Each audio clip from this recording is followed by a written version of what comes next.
Yeah, Elijah fell out the troop too. Shit. Because he didn't wear all black and shit. Yeah, there's gonna be some more bugged out shit that come up with. Right. Go ahead, bro. It said, "It is Elijah the Tishbite."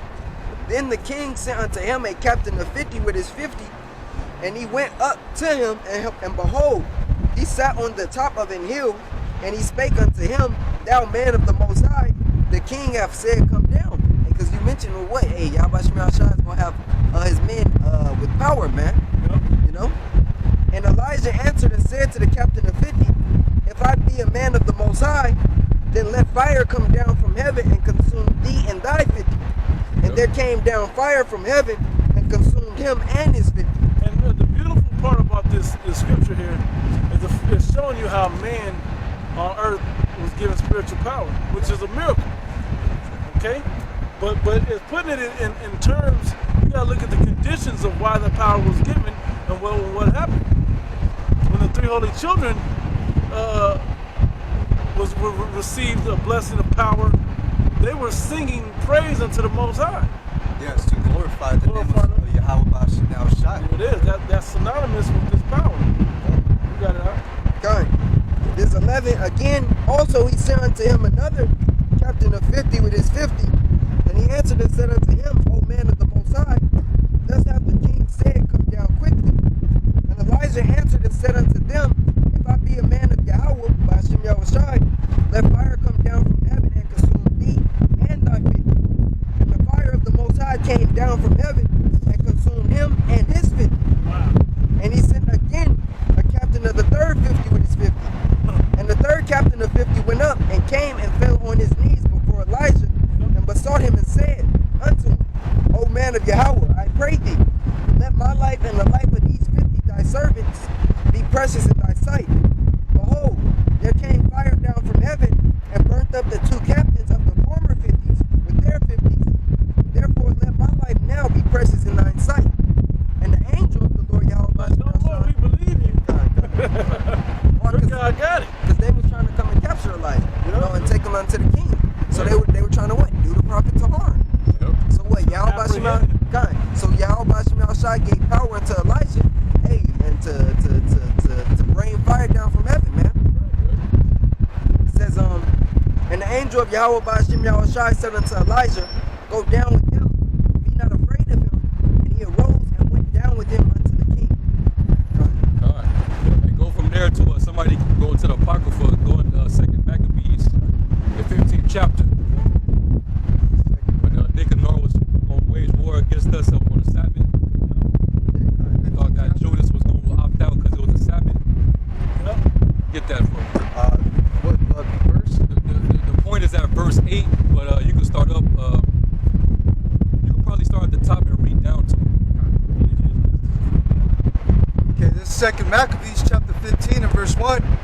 But Nicanor, right? Nicanor, hearing that, is it Judas? Yeah. That Judas and his company were in the strong places about Samaria, resolved without any danger to set upon them on the Sabbath day. Nevertheless, He didn't give him a chance to rest on the Sabbath. He was coming upon them on the Sabbath, knowing that they wasn't going to fight back. But nevertheless, the Jews that were compelled to go with them said, "Oh, destroy not so cruelly and barbarously, but give honor to that day, which he that seeth all things had honor with holiness above other days."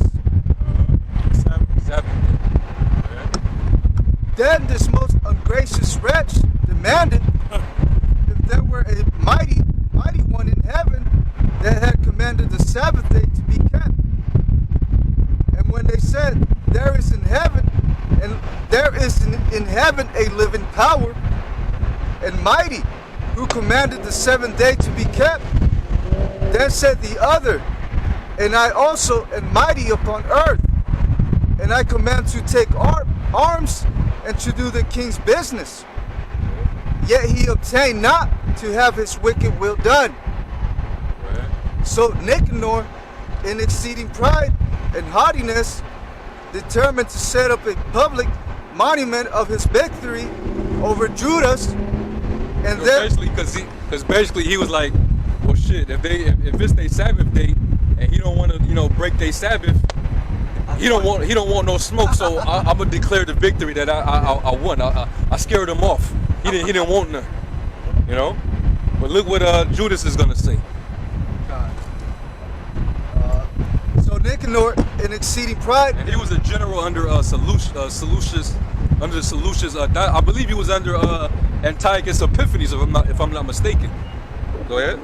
So Nicanor, in exceeding pride and haughtiness, determined to set up a public monument of his victory over Judas and them that were with him. But Maccabees had ever sure confidence that the Lord would help him. Come on. Yeah, confidence. Confidence, man. And that's extremely important, man. Having confidence, man. We're never supposed to have any doubt of the power, because we're princes of the power. All right. You doubting your power, you pretty much you're limiting the Most High, man. All right. And second, I can. There was another one I was thinking. See, what made them warriors, and why the Lord dealt with them on that level, is because the Lord saw the level of confidence that they displayed. King David had that same level of confidence. Yep. All right. When he went against his enemies, he was confident, man. He knew that the power of Yahweh Shem Shah was with him. I quoted it earlier. It said, if the Lord is with us, who could be against us? Exactly. When he was talking about when he was about to fight Goliath, he was the smallest of the men out there. Yep. I got a quick one real quick. Talking about don't be afraid or doubt. This is 2nd Ezra 16:74. Hear, O my beloved, saith the Lord power Yahweh. Behold, the days of trouble are at hand, but I will deliver you from the same. Be not afraid, neither doubt, for the Most High is your God. There you go. There you go. You can't have doubt that there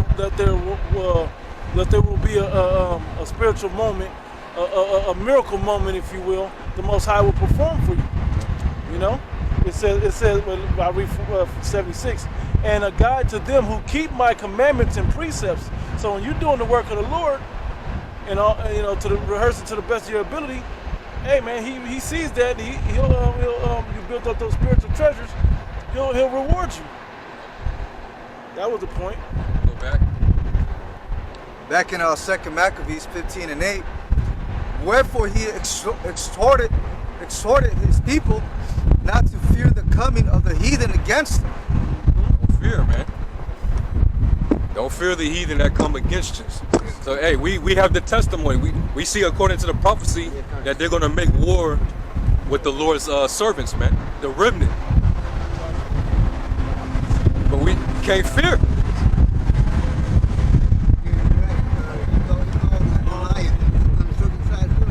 Yeah. And he said it in an insulting way. Like, this uncircumcised heathen.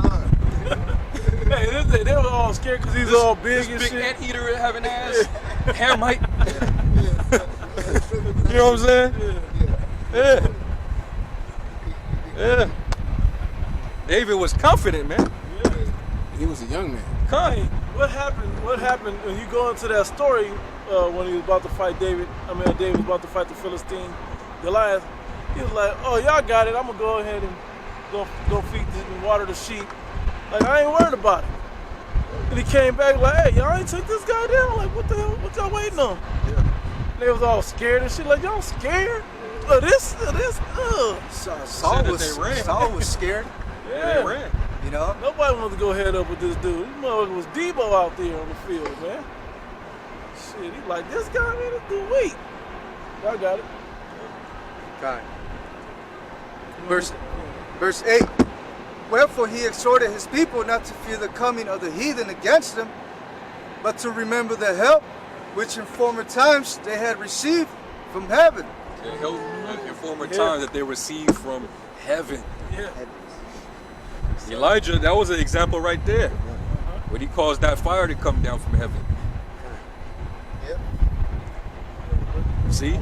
Yep.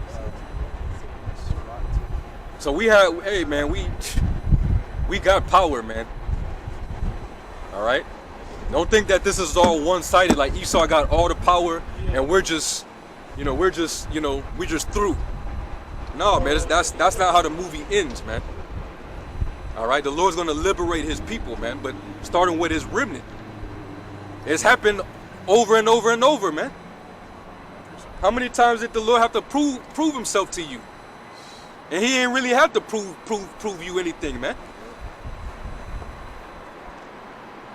That's why we're confident. That's why, when we come out here and we keep getting them videos knocked down because basically they see how bold we are. Yeah. Hey, the tone and confidence we speak with, man, is the most compelling thing about it. People have said, like, hey, that's why the folks way y'all having them speak- is so damn intrigued about this thing, man. Sarnetta was like, hey, but they don't give a shit about what none of us think. They will defend that Bible to the end. They both like lions, man. Yeah. You know? I got a quick one. The one you just said. That was it on that verse? No, I still have one. You still more? You want me to let that go Yeah, first? finish that. Okay. But to remember the help which in former times they had received from heaven, and now to expect the victory. Woo! Expect the victory. Expect hope. Oh, yeah. Hope for the victory. And Go when you hope for something, you're gonna do the preparations of receiving it. The things that you're gonna be doing the things not like, well, I can just expect to get it. No. You if you do the things that it takes, then you can expect to get it. Exactly. And then you're gonna do the preparation that you should receive it. Exactly. Like these athletes, Yeah. athletes got to work to their championship, to get, to attain the highest at their level, man. So he said, hey, one thing I know for a fact, I'm the best because I won't let anybody in my generation outwork me. You will not outwork me no matter what it is. So I can expect to be a champion and the best. His stats prove himself, so it's no different applied to what we're doing. You got it? Okay. And now to expect the victory and aid which should come unto them from the Almighty. It said aid. Help. The Lord is he's our help. He's our shield, he's our buckler. All right? That's what's gonna aid us in the time of trouble. The power of the Almighty, man.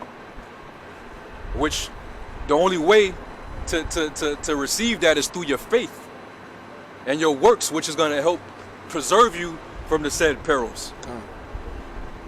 Not no damn shield and wristbands with spikes on it, dressed like a Mighty Morphin UPK ninja nigga. That ain't no real power. There ain't no power, man. You look silly to Esau find that amusing, man. And even Bruce Lee said, what is with all these belts and uniforms, man? What is this shit? That ain't got nothing to do with nothing. Whether I know how to fight you or not. That's where the truth of it, not about what color my belt is. The same type of outward appearance thing of vanity, man. Yeah, it's like, it's a childish mentality. It's just like how when children they have a superhero that they idolize, so they feel like if they get into his costume, they feel like they got the same power that the superhero got. Freeze! Spider-Man, they doing this shit. They think that they literally got that power, that capability to shoot webs and shit. And that's how they act when they put on these garments with all the gear and shit, man. Like they bending metal and shit, bro. Yeah.